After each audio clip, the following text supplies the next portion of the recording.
Hard working every day, not a lazy mom, got no time to play. Always on the go, you stuck on the flow, but it's time for the show.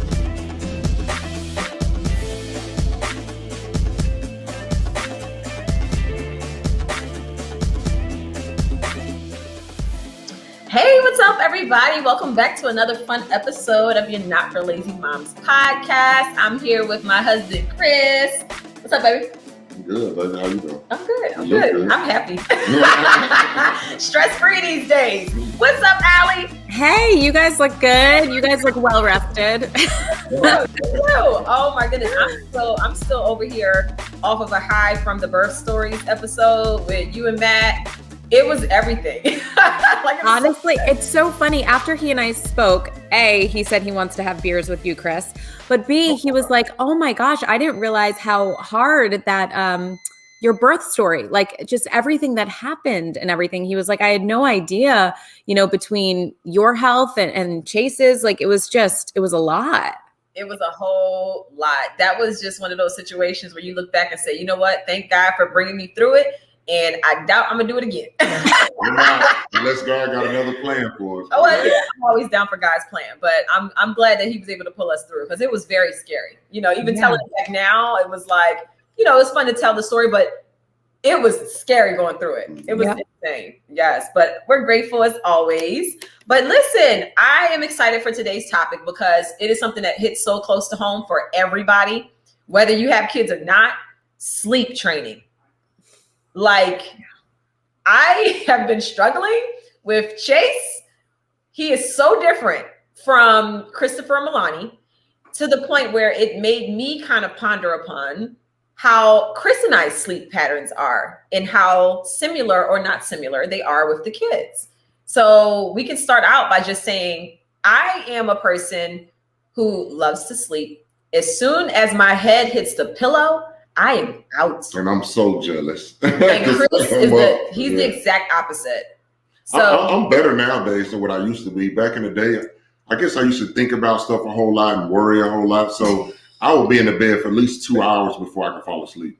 And it would frustrate me because as soon as Monique hit the pillow in less than 2 or 3 minutes, she's out into a deep sleep. But I'm a little bit better now, probably 30-minute range, and then I'm out. So I'm a lot Can I just say, so Matt, of course, is the same way as you, Monique. Like he will get into bed and we have this show that we watch as we fall asleep. But the problem is, and then I'm the one who's in charge of turning the TV off because I'm always up later where my anxiety and my thoughts are running. That's when it starts, right?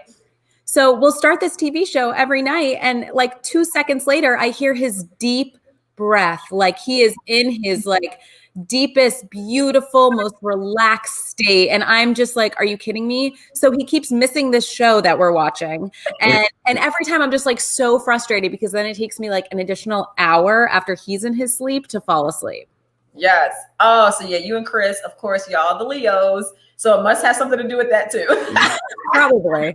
It's so weird. It's so crazy because like Chris is one of those people where if I do wake up in the middle of the night for some odd reason, I could literally have a full-blown conversation with him and he hears me. I'll be like, Chris, did you turn this, that, or the other off? And he'll just wake right up and be like, oh yeah, I turned that off.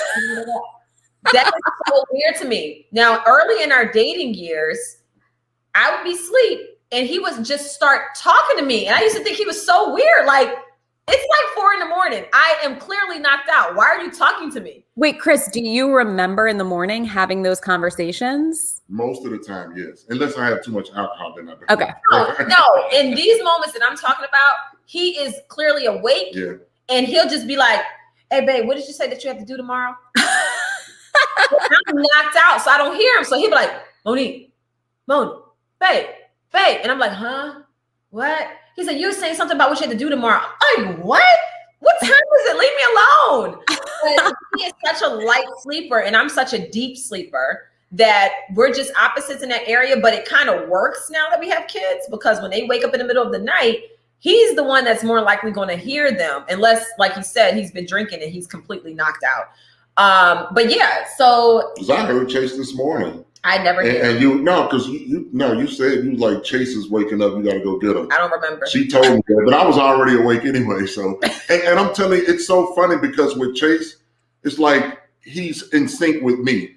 A lot of times I'll wake up at 4 in the morning, and in 15 minutes he'll wake up and call me. Wow. Be at 2 in the morning, within 15 minutes he's calling me. It doesn't matter. It's like we're in sync. It's almost like I wake up purposely because I know that he's going to call me in a minute, and I have to go. Wow. Chris been waking up like that since I've known him. So no, I think it's that crazy that Chase is in sync with me like this. It's really not crazy. He sleeps like he has his same sleeping pattern. They have the same exact sleeping habits. Whereas Milani and Christopher, they sleep like me. They're the same way. As soon as their head hits the pillow, they're out, and they sleep for 12 hours. So whatever time they go to bed, and they've been like this since they were probably 6 months old.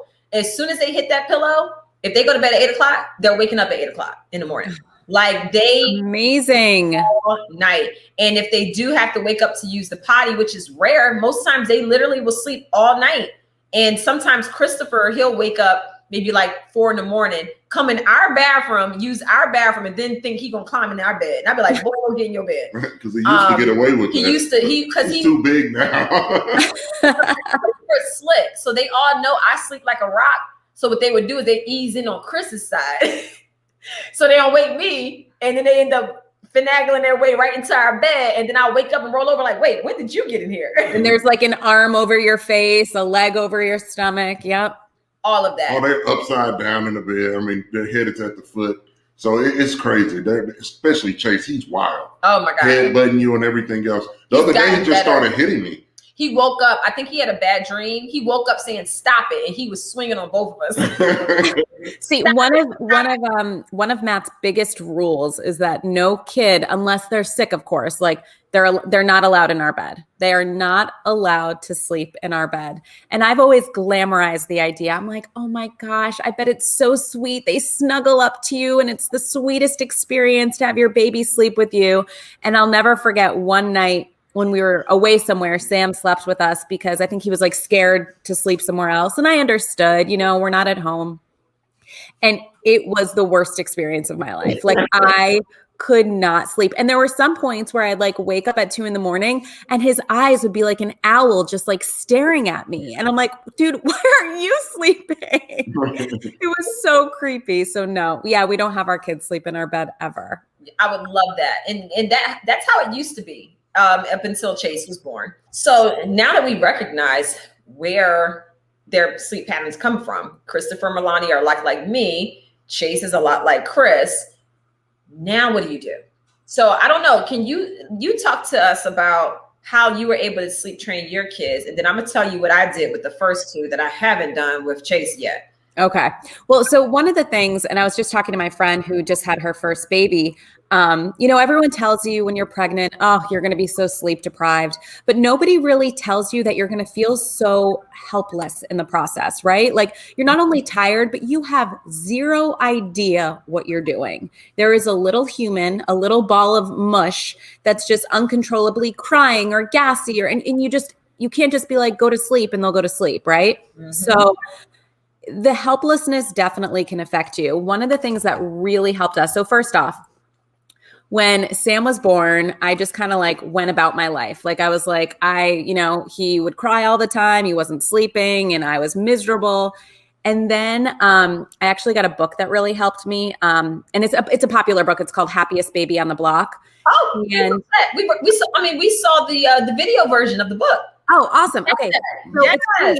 I felt like, honestly, I felt like a moron because I read it and it was like, sleep begets sleep. Like the more sleep your baby gets throughout the day, the more they'll sleep at night. I'm like, wait, they need to take naps? I'm not even kidding. I did not know that. Like, I did not know. I thought if they slept 10 minutes here or there and they went to bed at 7 o'clock, they'd sleep till I had zero idea. So once I learned that they needed to be on a nap schedule, that, the Happiest Baby on the Block is all about that 4th trimester where they kind of, basically the author Harvey says that they come out when they're born a little like a 4th trimester, like almost like a trimester too soon. And they need you to kind of reenact what it was like in your belly with a lot of shushing, with a lot of patting on the butt, a tight swaddle, a dark room, all those things. And honestly, so Matt and I both read the book and it was incredibly helpful. Like to me, that made me feel sane again. Once I got Sam on a schedule. And the thing is, it's almost like it gives you confidence to have either a book that you find, or maybe there's a video tutorial or whatever that is. It kind of gives you that motivation that like, hey, there is an end in sight. Your baby will sleep, but you need to power through this. You need to get through the tough stuff and just keep powering. So with every sleep regression, right? Like, I feel like there's like the 4-month sleep regression. There are so many sleep regressions. You just have to keep powering through and stay within your routine. So for me, it was the 3 naps a day, the super early bedtime. You know, I know, Monique, you stay up until super late. I can't do that. Like, I am an 8 o'clock, I'm in bed an hour, and then I'm asleep by 9 type of person, because I'm an early riser. And so that's how I've trained my kids to be as well. So I just feel like once you find the routine that works for you and find that book or find that, you know, professional, get some advice, because honestly, it's really hard to do it on your own. It is. Or listen to Not for Lazy Moms podcast. Yeah. That's true. Yeah. So that was definitely a video. We actually saw the video version of Happiest Baby on the Block. With Christopher or Milani? With Christopher. So right from the beginning, somebody recommended that to us. We saw the video and watched it, and we were both using all of the tips: the shushing, the rocking back and forth. Head bobble was my favorite.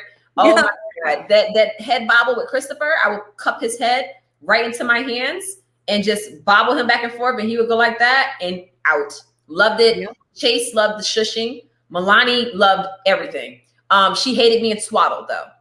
She was a free bird. She said, listen, I don't want to be swaddled like a baby. I'm out of here. Stop treating me like a baby. That's how Milani was. But Christopher and Chase both loved a good tight swaddle. Oh my goodness, they loved it. And they would knock right out, and they slept really well during those times. Now, once they got to about 6 months old, I took, this is with Christopher, I took him to the pediatrician, and she told me that in order to get him to sleep through the night, she said he's at the age now where he's had his meals during the day.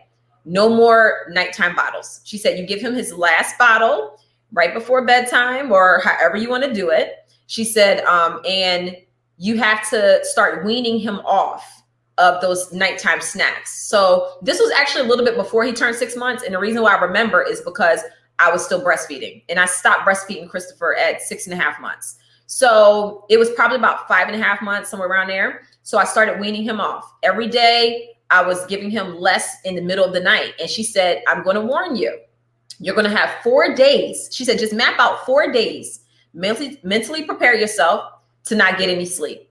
And she said, once you get to that 4th night, she said, I promise you, he's going to sleep through the night. So I'm like, really? I'm like, all right. She said, some people it takes a little longer, but I'm telling you, the sweet mark for me and a lot of people that I've referred this to has been 4 days. So I'm like, okay, cool. So she said the first night, if he wakes up, you have to you can pat him back to sleep. She said, try not to pick him up. Try not to do all that. She just try to keep him where he is. Pat him back to sleep. She said, he's going to cry because he's used to getting a bottle, or he's used to being nursed. So she said, it's going to be rough. But she said, if you're breastfeeding and you put that baby up against you, he's not going to go back to sleep. He's going to smell that milk. He's going to want it. So she said, keep him in his crib, try to pat him. So I'm like, okay. She said, you might be up for like 2 or 3 hours. She said, you never know. The second night, do it again. Third night, she said, he might pop up for a second, but as soon as you start patting him, he's going to go back to sleep. She said, by that 4th night, he should be sleeping through the night. It worked. That 4th night, I woke up because I was like, wait, he didn't wake up. And I'm running to the room, like making sure he's still breathing and all that. I'm like, it worked. He was knocked out. It's so funny you say that, because first off, I feel like a lot of new moms especially, and I relate, I was there, where you don't want to let them cry. You don't want to let them fuss. You want to put them to sleep in the crib when they're already asleep in your arms. And honestly, I hate to say it, but that's just all not right. Like, you want to teach your child to soothe themselves to sleep. So if they wake up, if they're crying, you have to give it time. Like, I remember, and Matt, used to say, he used to be like, put on headphones, do whatever it takes, do not go in there. And you're right. Like, as you said, it takes a couple days, but then once it happens, you wake up and you're like, oh my gosh, what happened? Is everything okay? Like, why are they sleeping through the night? And sometimes what we don't realize is that they're only waking up out of habit. Yes. They're not waking up because they need anything. It's just habit. Their body is routine. The same way if you set your alarm at 6:30 every morning, eventually you're going to start waking up before your alarm goes off. Your body has a way of clocking your habits and your routines. So the same with the baby, they're waking up out of habit for that bottle. They're not really hungry. They just want to soothe, and they just wake up because they're like, hey, this is what I normally do. Yep. So once you're able to get through that moment of just getting them through breaking that habit, it is amazing. It really does work. And with Christopher, if he did see, as a first-time mom, if he started crying, the first thing I'm doing is rushing in the room. The first thing Chris is doing, rushing in the room. So what we started doing was creeping, tiptoeing into the room. And then I would just kind of watch just to see. And sometimes he would wake up and fuss for like 2 seconds, and then he would go back to sleep. Yep. By that time, I touched him, picked him up, patted him, and did all of that, not realizing that he ain't even really waking up. He's not even really awake. A lot of times, yeah, when you open the door and you peek in very quietly, you'll see if they're still face down or whatever it is and just like fussing, it's fine. We had a doula stay with us after Sam was born to help me with sleep training as well. And she said, she was like, look, when your baby needs you, you will know. If they're just crying, like, that's okay. If they are wailing and it sounds like they can't even catch their breath or calm themselves down, go in there and rub their back, pat their butt. Like, let them know that you're there and it will be okay. But if they're just crying and fussing, leave them be. And it's so hard. I feel like, especially as a mom, because we have these hormones in us, it's like our boobs might start leaking, or we just have that gut feeling in our stomach where we're like, oh, I want to go in there. And so that's why it's best to, like, sometimes even at 2 a.m., turn on the shower and get in it so you don't go into the baby's room. Like, do something, go outside and just get away from the situation so you don't open the door, so you can break that habit. Yes. And I'm sorry, Chris, before you say that, what I would do is I would have their monitor. So if, just to make sure, like, okay, they're completely fine. They're just fussing or they're, having a moment. But I would have the monitor. And honestly, I'm going to just confess right now, I just stopped using the monitor on Chase, and he's 2. So I always have a monitor. Like, I stalk my kids. Like, if I'm not there physically, I'm watching on the camera. So yeah. So for the moms out there who are like, oh, well, I just want to make sure the baby's okay. If you have the monitor right there and you can see that they're moving their head to turn around, they're not suffocating themselves or anything like that, having that monitor for extra reassurance will also ease your, feelings as well. No, I was going to say, I like Matt's idea with the headphones, that way you're not frustrated hearing the baby cry. But one problem for us is, all 3 of the kids are in the same room. Yeah. So if Chase wakes up and he's fussing and yelling, I don't want him waking up the other 2. So a lot of times we have to snatch him up and bring him in. Yeah. I will tell you, like, that's always been a concern to me too. I mean, my boys don't share a room yet, but like our doors, we have, like, long story, but we've kind of cheap doors where it's basically like they're wide open and they're all next to each other. So I always have that fear that they're going to wake up from somebody yelling. So part of me always wants to go in there, but I get I don't know what I would do if they shared a room. I feel like you're right. It would be harder to sleep train because you have to go in there or else it's a mess. Yeah. And that is a part of what's making it difficult for us with Chase. When Christopher and Milani were young and we lived in Vienna, they had their own separate rooms. Once we moved here to Potomac, they wanted to share a room.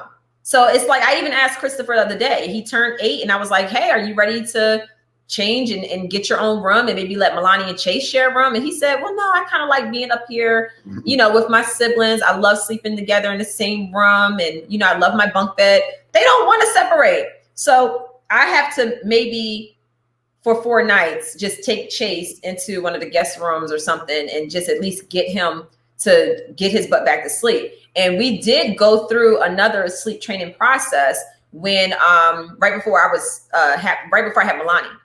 So when I was full blown pregnant, Christopher regressed. He was a little over 2. He regressed and he started waking up through the night again.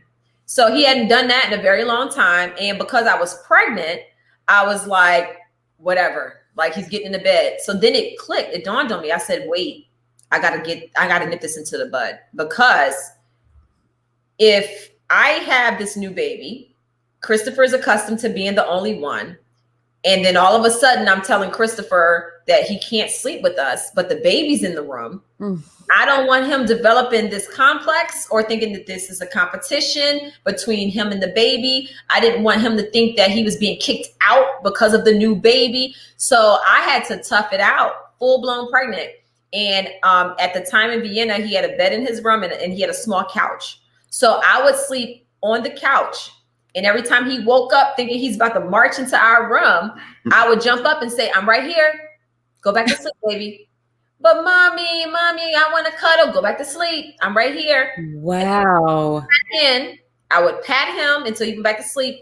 And that first day, he woke up probably 3 or 4 times. And I'm pregnant, so I didn't get any sleep. But I knew, I was like, I have to do this. I have to tough it out and we'll be good. The second night, he woke up twice. The third night, 1 time. But when he woke up the third night, that 1 time, he never got out the bed. So I was like, okay, we're progressing. We're getting there. That 4th night, slept all through the night. The 5th night, I went back into our bed and I let him sleep in his room by himself. And ever since then, he was good. Wow. You know, honestly, I'm so glad you brought that up because we always talk about like how to sleep train a baby, but we never really talk about what happens when your baby turns into a toddler and goes into a bed. And that has been a dark time for us. Like I will never forget when Sam first transitioned and like the first night was fine because I don't even think he realized he was in a bed, right? Like, and also, by the way, even if your kid is climbing out of the crib, I've heard to do whatever it takes to not transition when they're climbing out, but to transition to a bed when you feel like they feel ready or they're asking about it, because then they're kind of like developmentally there to know to stay in the bed. Right. And so Sam was asking about a bed. So that's when we decided, he never once tried to climb out of the crib. We're like, okay, he's asking, he's ready. We did it. First couple nights, great. After he realized he could get out of bed, it became a show, like a full on production. Every night he probably came out of his room like 30,000 times. Like it was just like how many steps he got in coming to our room, me walking him back, coming out. I mean, there was one point where I had to like hold his door closed because I didn't know what to do. So, I mean, it's just like, and the thing is, if you go into my kid's room, he has his Mila Eve diffuser going on. Yes, that is for him. He has his white noise machine. He has another white noise machine that's a nightlight. Like there is so much going on in his room to get him to calm down. It's just a lot. Yeah. Oh my gosh. It's crazy because I think we even had this conversation before, Allie, trying to figure out how to get them to stop coming into the room. And so Christopher, being the oldest, he'll come into our room more often, even now at 8 years old, than the other 2. Well, not than Chase. Chase, oh, that's a whole nother topic right there. We'll get to that. But what I'll tell him is, as soon as he tries to come in there, I'm like, go back to your bed. Don't even think about it. Go back to your bed. But mommy, I want to cuddle. Go back to your bed. And he'll go back to his bed. Now, what I have found that works is that I'll sit down and talk to him before he goes to bed at night. And I'll say, Christopher, listen, when mommy is trying to get some rest and you come into the room, once you wake me, I can't go back to sleep. That's another part for me. My gift to my curse is that once I wake up, it could be 6, it could be 7. I can't go back to sleep. Now I'm up. So I'm like, when you come in and you disturb my sleep, you don't realize how late I went to bed. I'm like, you've been asleep since 8 o'clock. I may not have went to bed until 2 a.m. because I'm up working. I said, so I really need for you to stay in your bed and stay asleep in your bed. I said, also, Chase wakes up throughout the night and he's ruining my sleep. I said, so I really need for you to be a big boy. And then sometimes when he comes in the room, he ends up waking up Chase. And then Chase can't go back to sleep because he sees his big brother. So it's just a whole mess. So Christopher's been doing good. Milani rarely, maybe once a year, will wake up and come get in our bed. And that's if she had a bad dream. She sleeps heavy. Homegirl be out. She don't play about her beauty rest. She's always the last one to wake up out of everybody in the house. She does not play about her sleep. And if you wake her up, she's like me. She gets a full-blown attitude. Who turned on my light? Why would someone come in the room and wake me, disturb my sleep, mommy? I wasn't ready to get up. So Milani is one of those kids where she is going to get her rest and you better not disturb her. So she be like knocked out. I love that. I think that's a great piece of advice, what you just mentioned, because I had the same conversation with Sam. If you have an older child at home who's waking up, have that talk with them like, hey, look, you go to sleep right away. Monique, I'm like you where I can't fall asleep. Like this morning, I woke up at 4 and I was up at 4. Like, that's it. Like, I'm done. And so if you have that conversation with your child, like, I know you want me to play with you later. I know you want me to do this with you later. I need to have energy like you need to have energy. So don't come in here unless it's an emergency. Right. Yeah. No, have that talk. Now, I want to double back a little bit for a second. So we covered Christopher, Milani, easy breezy. Love the fact that she's easy. Chase. My caveman, my Sour Patch Kid, my Bam Bam. Chase, Mr. Stubborn. He acts like somebody I know. Yeah. He is Chris's twin to the T. They sleep the same. They act the same, like they're best friends. They're the same people. Like, it's insane. And they're both fire signs. I love it. I believe it. They're both fire signs. So Chase is a Sag, Chris is a Leo. So anyway, here's the sleep issues with him. When he was a baby, he slept just fine. He was great. He napped. He was on routine. He loved it. Great. Once he began to get a little bigger and we transitioned him from the crib to his bed, that was a whole issue. It was a nightmare because I would try to lay him down. So that's the first thing you try to do is you try to stop rocking them to sleep or patting them to sleep. It's like, okay, you're a big boy now. So you need to go to sleep in your bed. So it went from that to laying him in his bed and patting him. He would scream for an hour sometimes because he wants to be held like he's accustomed to and put to sleep. So I would basically lay in the bed with him. So I'm like, okay, I'm not cuddling you. I'm not walking the room with you. I'm not doing it because you have to transition. So I would lay down with him in his bed and then I would pat him. So that finally started working.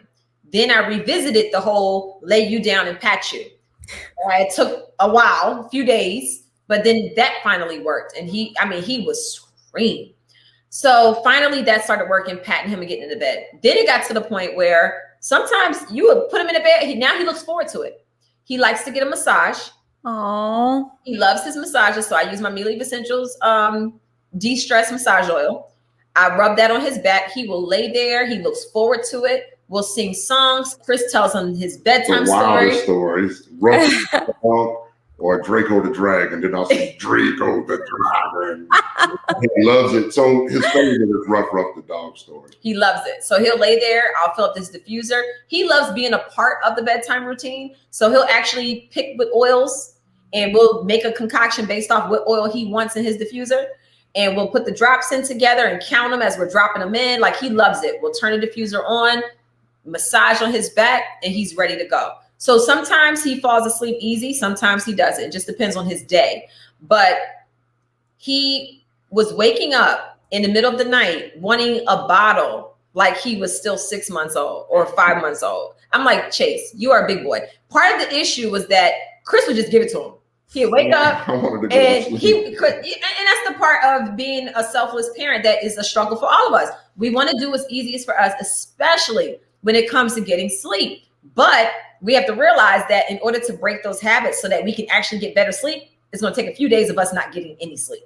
And that's been the hard part. And we are still struggling because I have so many projects. I don't have time to take those 4 days with no sleep. I need the sleep. I need all the sleep I can get. And for Chris, Chase will wake up, bottle. Chris will give it to him. I'm like, yo, he is waking up like he's 2 months old. Sounds like stop giving him the bottle, but he's gonna cry. I don't care. So one night I had to just stay up with him, and he screamed, and he screamed for probably 2 hours. Yeah. Me and Chris was passing him back and forth, like, all right, your turn. All right, my turn. And finally, we got that out of his system. So now he doesn't wake up for the bottle, but he still wakes up, and he wakes up around 4 a.m. Daddy. We'll just keep calling him until Chris comes in the room. And does Christopher and Milani, do they wake up when he says daddy? Sometimes. Yeah. Sometimes daddy chases away. Yeah. Sometimes they'll and let us know. They'll go back to sleep. But then, Chris will go get them or I'll go get them. rarely I get him because most times I'm knocked out. I don't even know he's calling. So I get him pretty much at least 95% of the time. yeah. So Chris will go get him, bring him back to our bed. And that is the issue that we need to solve, is basically stop bringing him to our bed. He needs to stay in his bed, but I have to do it in such a way where it doesn't wake the other two. So we're trying to navigate that right now. I know it really is like you almost need to find a week where you know, figure out how to power through, get, you know, assign other people stuff you need to get done and dedicate that to the sleep training. I will say, you know, you're talking about routine and he loves to count the oils and stuff. Mm-hmm. Sam is very much like that too, where there's this big, beautiful bedtime routine.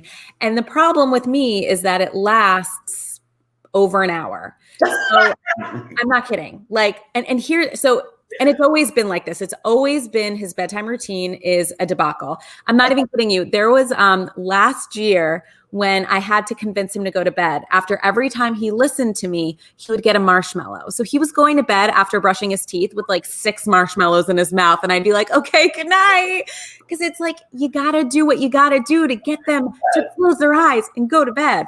So right now, actually, Matt and I had a problem last night because Sam's routine is, you know, shower, TV show, we do his diffuser, we read his books, and then I have to make up not one story, Chris. I have to make up 6 stories. And they're all different characters with different voices and different plots. And if I don't give him 6 stories, like it is, I don't want to curse on our podcast, but it's a mess, let me just say. Yeah. So I'm in the situation right now where Matt keeps being, and then I have to go back and lay with him for a couple of minutes too. So Matt keeps being like, you need to like change up the routine. I'm in the situation where I don't know how to change up the routine because eventually it works. Just like you said, giving Chase the bottle, you know, it works. Like, I don't know how to, I guess I know how to stop it, but it's like, we don't want to stop it because we're scared to disrupt the beast. Like, I'm scared to wake the beast. It's a struggle. We do what we can. And sometimes the kids, they have their way of dictating everything.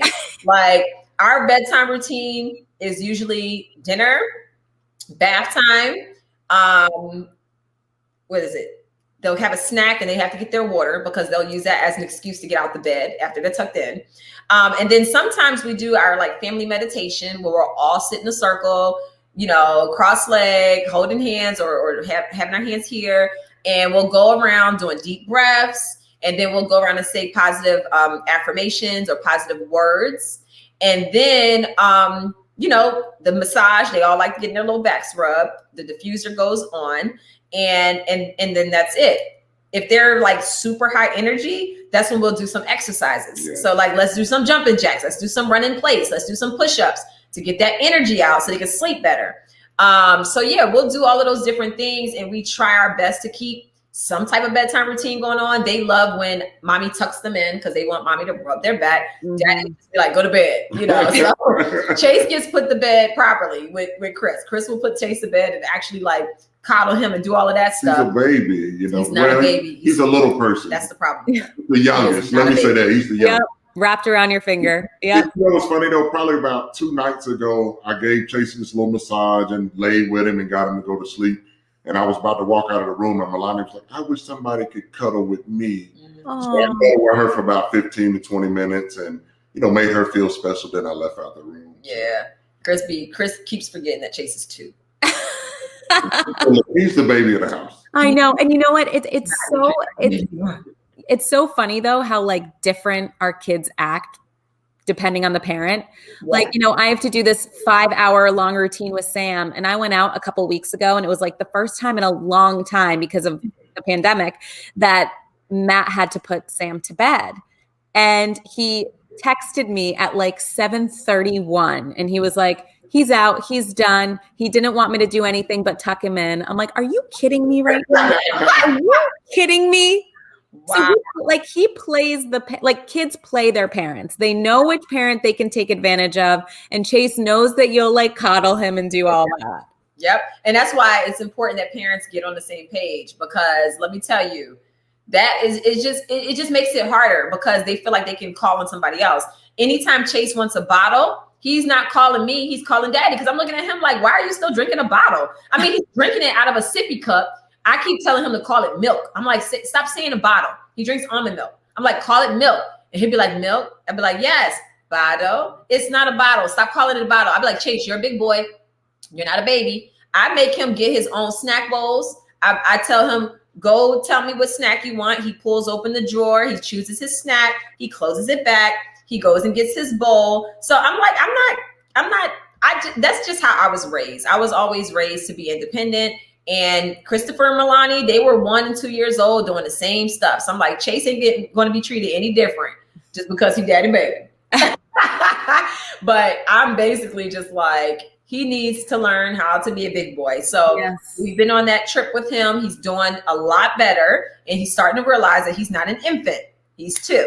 So, I guess a lot of it too is, I missed out on the first 2, from working and coaching ball under Coach Saban at Alabama. So, with Chase's, I'm catering and kind of making up, for the other 2 a lot. But definitely probably since the pandemic, it pretty much been, making him be more independent, get his bowl and pick his stuff and, getting on him when he's doing silly stuff that he should be doing at that age. Yeah. I was just going to say, I will say that when you have your first and it feels like it's never going to end, and then it does, it's almost like with your second or third, that it does end. So you almost want to hold on to those little moments because they don't lay with you and snuggle with you at a certain point, or they don't need you as much. So it's like, to cuddle them. I do that with my youngest. I definitely snuggle him and cuddle him a lot more. Yeah. And it's tough. It's like that, just trying to find that middle ground, find that balance. So we do movie nights on the weekends, and we get on the couch and they're all up under me, even T'Challa. T'Challa sees us cuddling on the couch. He'll fly right on the couch. He'll fly on Chris. But T'Challa be like, oh, we cuddling? Okay. And he'll fly and he'll literally just sit there like pet me too. Oh my God. So we pick a movie. They're all up under me. And, they just want to cuddle. So Chase would be up under Chris. Milani and Christopher would be right up under me. And every now and then Chase will want to move one of them out the way. So wait, does Chase sit through a movie, by the way? Yeah. How do you get a little popcorn? He'll sit right there. Yes, he loves popcorn. And we watch him with the popcorn because I did not let Milani and Christopher have popcorn at his age, 2 years old, because, the choking hazard. But we'll pull the little kernels off and give him just the soft part. Or I'll just make sure that he's sitting and he's eating one at a time. Cause I'm very cautious. I'm very cautious with between popcorn and grapes. It's I'm always on edge. Make sure that grape is sliced in half, make sure that kernel isn't stuck on there. So, but yeah, he thinks he's a big boy at times. Yeah. I beg Jake, who's almost 2, I beg him to watch TV. I'm like, please, can you just watch TV or the iPad or my phone? I'm promoting screen time, and he just no.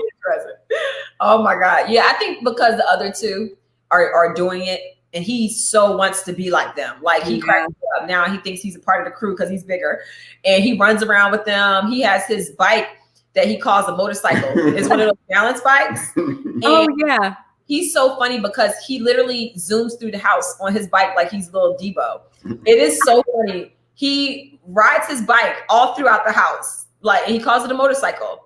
And it's just the funniest thing. I need to record him one day because now he goes so fast that I'm like, yo, you need to slow down. You're going to go flying down the steps.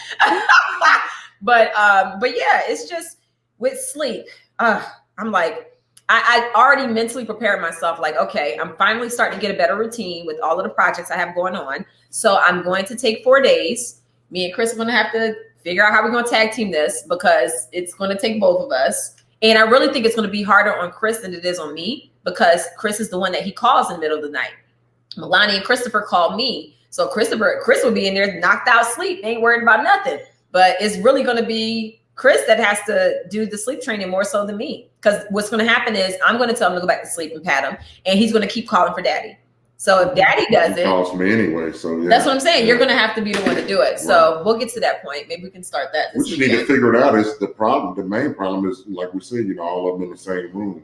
Well, maybe I can have Christopher and Milani sleep in another room and get Chase, because I don't think that we need to take Chase out of his bed. No, I think you should keep him, as we've talked about, like routine is important. If you're putting him in a different room, then that's going to be an added factor to it, right? So keep it as like consistent as possible and get the older kids out. Well, maybe we need to put an air mattress on. Yes. We got the same idea. Yep. Perfect. That's what we'll do. We'll put an air mattress in our room and tell Christopher and Milani we're having like a slumber party, make it fun. And then those 4 nights, we'll have Chase in his room. I'll probably sleep in Milani's bed. And then just kind of like when he wakes up, pat him back to sleep. Ami's here. Because a lot of times they're waking up because they want to know that you're nearby. Yep. Because he's to the point now where once he comes in our bed, he's going right back to sleep. Mm-hmm. So yeah, I think that we'll try that. We'll do that. And keep us posted on how it goes. Yes, most certainly. Maybe holding you accountable to do it. Yes, please, because something got to give. Because he's not only messing up my sleep, but everybody knows the libido is a bust if you're not getting sleep. So if you want to get some more, I'm gonna give him some NyQuil then. Oh no, you're not. Benadryl. I'm just kidding. No. We'll put it in a sippy cup with his almond milk. Here's your bottle. Terrible. We're not promoting that. No. So in order to get better, like get that libido going, you got to get good, adequate sleep. Like that's the biggest thing, I think, for most of us that struggle in that area where we're super busy, we're super tired, we're exhausted, we're stressed, and sex is like the last thing you think about. Mm-hmm. So maybe that'd be motivation for you to go ahead and sleep train Chase. If you want some more sex, I think I'm gonna put him to sleep right now. Because if you keep messing up my sleep, we're gonna have some problems.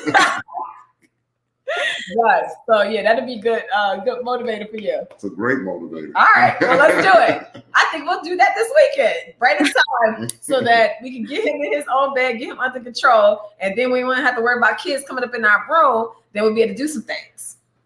Good idea. Great idea. I love it. I just saved people's marriages with that. Yes. Oh my goodness. So I'm trying to think. Anything else? I mean, we pointed out the fact that, or have we? Allie, you mentioned that your kids have a similar sleeping pattern to yours because you're an early riser. So they're technically early risers, and then y'all all go to bed fairly early. So I think to some of the listeners out there, just keep in mind that your kids are going to do what they're accustomed to doing. So if you want their sleep habits to change, you actually have to be the person to make the first change. So if you have to start getting up early so that your kids go to bed early, then once you acclimate them to that new routine, you'll find it'll be less frustrating for you to get your kids to sleep throughout the night as well. And remember, with every tough stage, whether it's the wake ups in the middle of the night or the fussing before they fall asleep, you will get through it. It's finite. There's an end to it. You just got to power through and keep with the routine. Keep doing the same things until it works, Yeah. And then take notes and see what works and what doesn't. Everything doesn't work the same for kids. My kids have a song that I sing to them. Guess who's sleepy? Guess who's sleepy? Christopher, Milani, Chase, Amari. Time to go to sleep. It's time to go to sleep. So shh, shh, shh, shh, shh, shh. I've been singing that song for all of them. And that song works for us. Sometimes me and Chase will count. We'll just count. And I'll be like, okay, let's see what number we get to tonight before he actually falls out. So just try different things. Like the counting sheet, it's for real. If you just count with your kids, they'll be counting. And by the next thing you know, they are knocked out. Like they done wore themselves out just by counting and went to sleep. And they're learning something. Honestly, that is what I do a lot of nights to get myself to fall asleep is I'll either count in my head or I'll be like, to myself, relax my toes, relax my fingers. Like I'll do the whole thing. So that way I just naturally fall asleep. Yes. And if all else fails, shop Pure Essential Oils at MilaEveEssentials.com. Yes. Or you can go to shopmilaeve.com. It'll take you to the same place. But the oils there, we have a sleep tight kit. It really works. If you can acclimate essential oils into your bedtime routine, I actually had a friend of mine who sent me a wonderful testimony. She's actually one of our new contributors. Her name is Anisha. She is the Style Corner contributor. She has a daughter named Poppy, and Poppy, they came and stayed with us. And I realized that Poppy was a wild sleeper. Chase was the same way. So was Milani. So was Christopher. When I use essential oils on those little wild sleepers, they knock out. It stops them from being all over the place. And I gave Anisha the Sleep Tight essential oil. She used it. She diluted it and she massaged Poppy's back with it. She said the next day, Poppy slept so long that she woke up in panic, ran to the room to make sure Poppy was still breathing. She could not believe how peacefully she slept. And she said she was still in the same position. Normally, Poppy's all over the place. So it was a great testimony to show how these essential oils really do work and they do help. Having your diffuser on, if you're not a person who is comfortable with applying the oils topically, or if your child is a little too young for them to be applied topically, you can put them in a diffuser.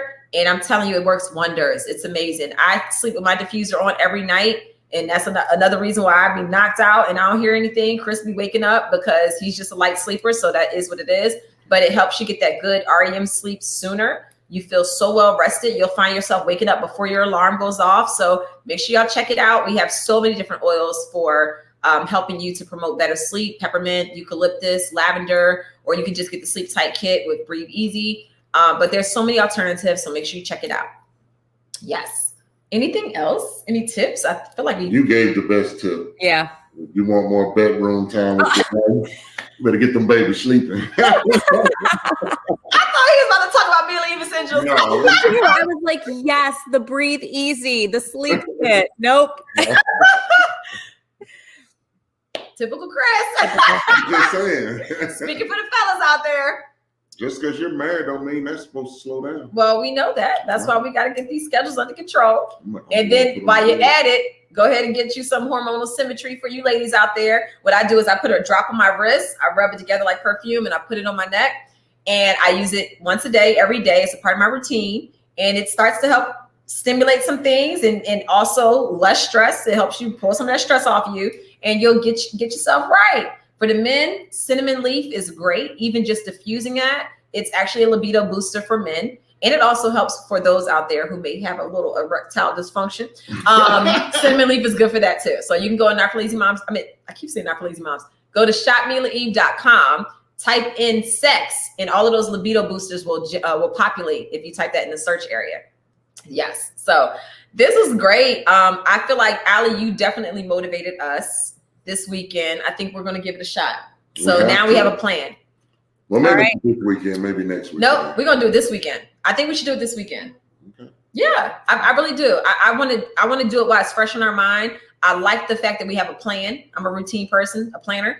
I like the fact that we'll tell the kids, we'll have a slumber party, put them on an air mattress in our room, and then we'll take turns sleeping in the kids' room with Chase. You'll probably have to start it out because, he's going to call for you. Chris is thrilled. I love that he calls for daddy. I know some parents out there get jealous when their kids want the other parent. Not me. Not me. I love that he.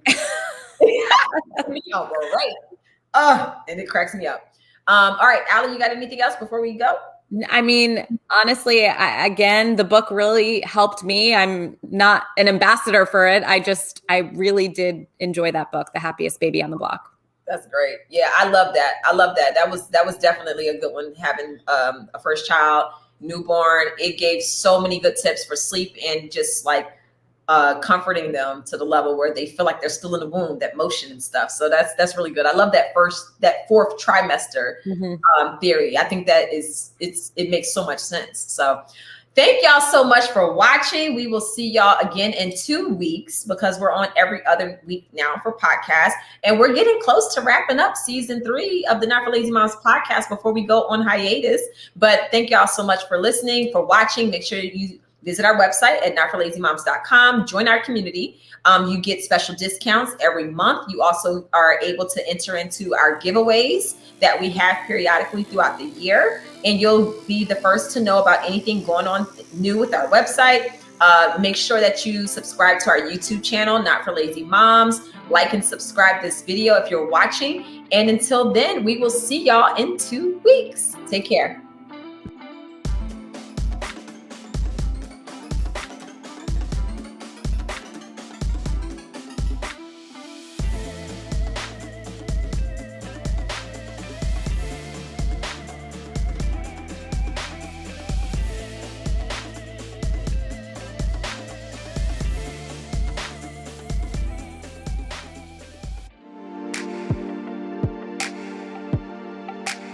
Hi, I'm Monique Samuels, and I'm the founder of Mila Eve Essentials. Mila Eve products are designed with your mind, body, and soul in mind. We are a Black-owned, woman-owned business who specialize in making products that are cruelty-free, pure, and therapeutic. Why try Mila Eve Essentials? Because we eliminate harsh chemicals and only use ingredients with natural elements that provide a variety of wonderful benefits for you and your household. Feel free to give us feedback by hashtagging Mila Eve Essentials on all social media platforms. And don't forget to follow us on Instagram, Facebook, and YouTube, where you can get essential oil recipes, fun product facts, and other important usage information. Nature knows best, and so does Mila Eve.